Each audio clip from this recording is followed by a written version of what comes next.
बीते दिनों मथुरा में एक न्यूज चैनल के पत्रकार पर जिलाधिकारी कार्यालय के बाहर हुए हमले के विरोध में सोमवार को सुल्तानपुर के कलेक्ट्रेट परिसर में प्रदर्शन हुआ। ऑल इंडिया पत्रकार सुरक्षा एवं अधिकार संगठन के बैनर तले काफी संख्या में पत्रकारों ने हाथों में काली पट्टी बांधकर कलेक्ट्रेट में राज्यपाल को संबोधित ज्ञापन जिलाधिकारी कृतिका ज्योत्सना को सौंपा है। पत्रकारों ने मथुरा जनपद में एक न्यूज चैनल के पत्रकार वीर नारायण शर्मा के ऊपर गुंडे भूरा द्वारा किए गए जानलेवा हमले को लेकर अपराधी भूरा पर अविलंब कार्रवाई करवाए जाने एवं पत्रकारों को सुरक्षा के बाबत शास्त्र लाइसेंस निर्गत किए जाने के संदर्भ में मांग की है। वरिष्ठ पत्रकार अशोक मिश्रा ने कहा, एक ऐसे व्यक्ति द्वारा जानलेवा हमला हुआ है जिस पर कई दर्जन आपराधिक मुकदमे हैं। जिलाधिकारी के कार्यालय के सामने हमला होता है। अब प्रशासन क्या चाहता है और शासन क्या चाहता है, अभी तक उस पर कार्रवाई नहीं हुई। अविलंब उस पर कार्रवाई कर हम लोगों शस्त्र लाइसेंस दिया जाए, जिससे हम कलम के साथ साथ हम अपने अस्त्र से सुरक्षा कर सके। यदि प्रशासन हमारी सुरक्षा करने में अक्षम है, अपने लाल को विफल मानता है, तो हम लोग स्वयं अपनी सुरक्षा के लिए तत्पर हैं और कर लेंगे। इस मौके पर रवि श्रीवास्तव, योगेश यादव, सरफराज अहमद, संतोष पांडे, शैलेश श्रीवास्तव, राजा हैदर आदि मौजूद रहे। आज आप लोग यहाँ पर आए और जिलाधिकारी को ज्ञापन दिया काली पट्टी बांधकर, ये क्या किस तरह का ये विरोध प्रदर्शन है? अभी बहुत जल्दी ही हमारे एक पत्रकार साथी वीर नारायण सिंह पर जानलेवा हमला हुआ है और वो भी एक ऐसे व्यक्ति द्वारा हुआ है जिस पर कई दर्जन आपराधिक मुकदमे हैं। और सबसे बड़ी बात यह है कि जिलाधिकारी, जो कि जनपद की आला अधिकारी होती है, जिलाधिकारी के कार्यालय के सामने इस तरह के हमले होते हैं। अब क्या चाहता है प्रशासन, क्या चाहता है शासन?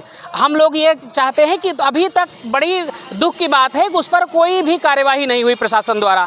अविलंब उस पर कार्यवाही की मांग करते हैं और हम लोगों को शस्त्र लाइसेंस दिया जाए, ये भी मांग करते हैं कि जिससे हम कलम के साथ साथ हम अपने अस्त्र से अपनी सुरक्षा कर सकें। यदि प्रशासन हमारी सुरक्षा करने में अक्षम है, अपने आप को विफल मानता है, हम लोग स्वयं अपनी सुरक्षा करने के लिए तत्पर हैं और कर लेंगे। हम अगर कलम चलाना जानते हैं, हम हथियार भी चलाना जानते हैं, और अगर अपनी सुरक्षा हम नहीं कर पाएंगे तो हम लोग कहीं के नहीं रहेंगे। ये जितनी इस समय हत्याएं हो रही हैं, जितने पत्रकारों पर हमले हो रहे हैं, इतने हमले शायद इसके पहले कभी नहीं हुए।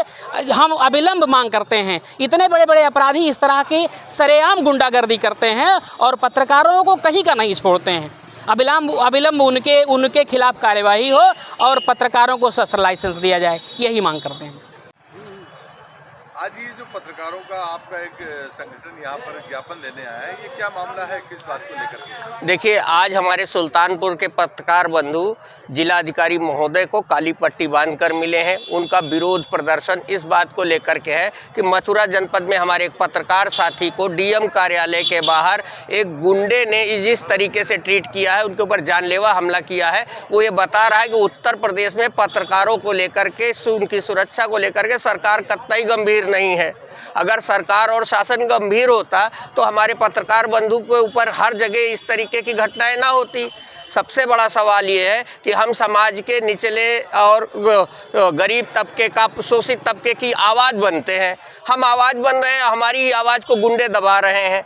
अगर सरकार ये मानती है कि हम लोगों को ये सुरक्षा चाहिए तो कम से कम पत्रकारों की जो मांगे चली आ रही हैं उस पर उनको विचार करना चाहिए। अपने लिए तो सदन में भत्ता बढ़ा लेंगे, वेतन बढ़ा लेंगे, लेकिन जहां पत्रकारों की सुरक्षा की बात है वहां कोई कदम वो उठाने को तैयार नहीं। आए दिन जिसको देखो वो दो कौड़ी का आदमी जो है पत्रकारों को पीट रहा है। पत्रकार की क्या गलती है? पत्रकार की गलती ये है कि उसने उनके गलत कामों को उजागर किया और उजागर करने की सज़ा मिल रही है, जबकि उनको प्रोटेक्शन मिलना चाहिए। पुलिस को उस अपराधी के खिलाफ गंभीरतम कार्रवाई करते हुए उत्तर प्रदेश में एक नज़ीर रखनी चाहिए कि भविष्य में किसी भी पत्रकार साथी के ऊपर, किसी भी व्यवस्था को संभालने वाले साथी के ऊपर इस तरीके के हमले ना हो।